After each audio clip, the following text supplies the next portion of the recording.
میں اپنے محبوب کا جبر و ظلم ہنس کر برداشت کرتی، مگر افسوس کہ اسے جفا کا طریقہ ہی معلوم نہیں۔ محبوب کی ہر ادا دلربا ہے، یہاں تک کہ اس کا ستم بھی کرم ہے، اس کی وفا پر لطف اور جفا پرکشش ہے۔ بقول شاعر، لطف آنے لگا جفاؤں میں، وہ کہیں مہربان ہو جائے۔ شعر نمبر 4، غم تو خیر اپنا مقدر ہے، سو اس کا کیا ذکر، زہر بھی ہم کو بصد شوق گوارا ہوتا۔ تشریح کی طرف چلتے ہیں۔ اس شعر میں شاعرہ فرماتی ہیں کہ زندگی کے غم و الم تو میرے نصیب میں ہے، اس کا مجھے اچھی طرح سے ادراک ہے، یعنی پتہ ہے، اس لیے میں اپنے دکھوں کا رونا نہیں روتی، اپنی مصیبتوں کا ذکر نہیں کرتی، بلکہ اگر محبوب اپنے ہاتھوں سے زہر بھی مجھے پیش کرتا تو میں وہ بھی بہت شوق سے ہنسی خوشی نوش کر لیتی، پی جاتی یا کھا جاتی، جو بھی ہے۔ محبوب کے ہاتھ کا زہر بھی کسی شربت سے کم نہیں ہے۔ بقول شاعر، زہر کے گھونٹ بھی ہنس ہنس کے پیے جاتے ہیں، ہم بہرحال سلیقے سے جیے جاتے ہیں۔ شعر نمبر 5 ہے، باغباں تیری عنایت کا بھرم کیوں کھلتا، ایک بھی پھول جو گلشن میں ہمارا ہوتا۔ اس شعر میں شاعرہ اپنے مالک اور خالق سے گلہ کرتے ہوئے کہتی ہیں کہ تیری عنایت و بخشش تب تھی کہ تو اس بڑے گلستان یعنی اپنے وسیع خزانے سے کچھ حصہ میرے لیے بھی کر دیتا، لیکن اب اگرچہ اس طرح نہیں ہے تو میں تیری عنایت کا کیوں بھرم رکھوں، میں کیوں تیری کرم نوازیوں کا راز افشاں کرتا پھروں۔ شعر نمبر 6 ہے، تم پہ سارے فنا راز بقا کھل جاتے، تم نے ایک بار تو یزداں کو پکارا ہوتا۔ اس شعر میں پروین فنا سید بیان کرتی ہیں کہ اگر ایک بار بھی اللہ کو سچے دل سے پکارا ہوتا اور دل جو ہے وہ اللہ کی یاد میں تڑپتا، جس طرح سے انسان اپنے مجازی محبوب کے لیے تڑپتا ہے جو بقائے ابدی کا مالک ہے، تو مجھ پر معرفت و فنا کے مقامات کے تمام راز کھل جاتے۔ اللہ تعالیٰ کی معرفت میں ہی بقا کا راز مضمر ہے۔ زندگی کی خودی کو سمجھنے کے بعد انسان کو موت کی انتہائی حقیقت کا احساس ہوتا ہے، اس کے بعد اس کی روح ابدیت کے اسرار کو سمجھتی ہے اور بقائے ابدی کی رازداری کو کھولتی ہے۔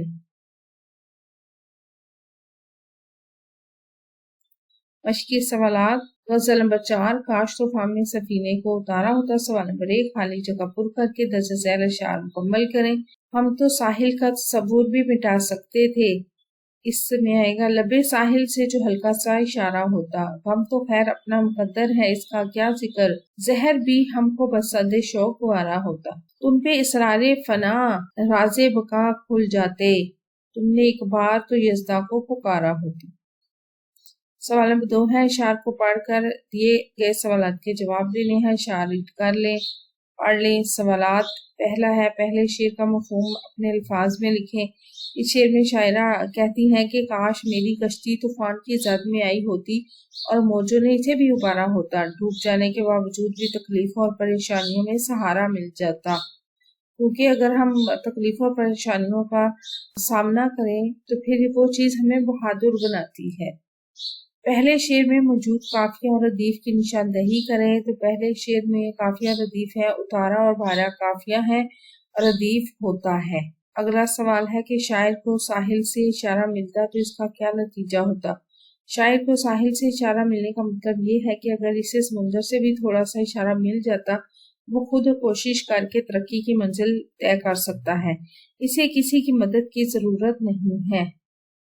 تیسرے شعر میں شاعر کو محبوب سے کس بات کا شکوہ ہے۔ تیسرے شعر میں شاعر کو اپنے محبوب سے یہ شکوہ ہے کہ اے محبوب، صرف تم ہی محبت کے آداب سے ناواقف تھے، لیکن میں نے تو تیرے ہر ظلم اور ہر زیادتی کو ہنس کے سہا ہے۔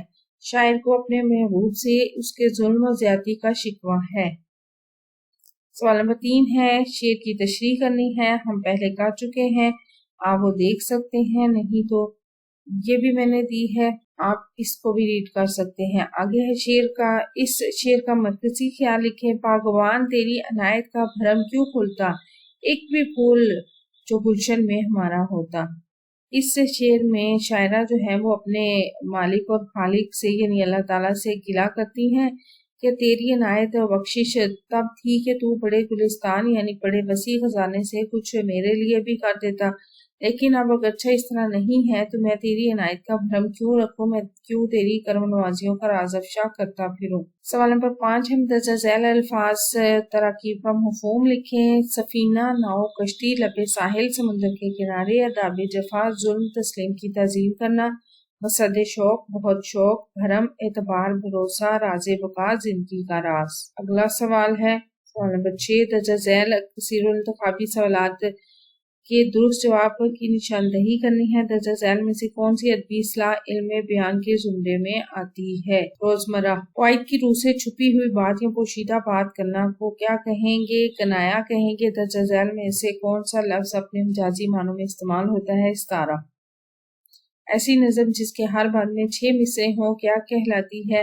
مسدس۔ درجہ ذیل میں سے کون سے الفاظ مرادی معنوں میں استعمال ہوتے ہیں؟ تشبیہ۔ مشترک وصف کی بنیاد پر ایک شے کو دوسری شے جیسا کہنا قواعد کی روح سے کیا کہلائے گا؟ تشبیہ کہلائے گا۔ درجہ ذیل میں سے کون سا مصرع استعارہ ہے؟ یہ نمائش سیراب کی سی ہے۔ ویڈیو کیسی لگ رہی ہے؟ چینل ضرور سبسکرائب کریں، ویڈیوز کو لائک اور شیئر کیجیے، کامنٹ کر کے بتائیں مزید کون سی ویڈیوز دیکھنا چاہتے ہیں۔ اپنا اور اپنے پیاروں کا رکھیں ڈھیر سارا خیال۔ اللہ حافظ۔